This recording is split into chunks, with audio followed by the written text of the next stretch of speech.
உள்ளாட்சி தேர்தலில் போட்டியிடும் வேட்பாளர்கள் குறித்த புள்ளி விவரங்களை மாநில தேர்தல் ஆணையம் அறிவித்திருக்கிறது. அதன்படி உள்ளாட்சி தேர்தலில் போட்டியிட 4,97,840 பேர் வேட்புமனு தாக்கல் செய்திருக்கின்றனர்.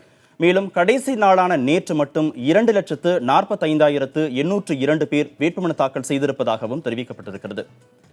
சென்னை மாநகராட்சியில் 2,422 பேர் கவுன்சிலர் பதவிக்கு போட்டியிடுவதாக புள்ளி விவரங்கள் தெரிவிக்கின்றன.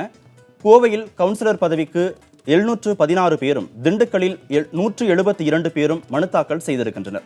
ஈரோட்டில் 254 பேரும், மதுரையில் 450 பேரும், சேலத்தில் 450 பேரும் கவுன்சிலர் பதவிக்கு மனு தாக்கல் செய்திருக்கின்றனர். தஞ்சை மாநகராட்சியில் 162 பேரும், திருச்சியில் 345 பேரும், நெல்லையில் 364 பேரும் கவுன்சிலர் பதவிக்கு போட்டியிடுகின்றனர்.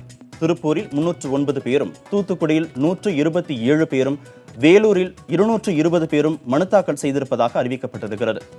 மேலும் நகராட்சி கவுன்சிலர்களுக்கு மொத்தம் 20,742 பேர் போட்டியிடுவதாகவும், கிராம பஞ்சாயத்து தலைவர்கள் பதவிக்கு 75,440 பேர் தங்கள் வேட்புமனுவை தாக்கல் செய்திருப்பதாகவும் மாநில தேர்தல் ஆணையத்தின் செய்திக்குறிப்பில் கூறப்பட்டிருக்கிறது.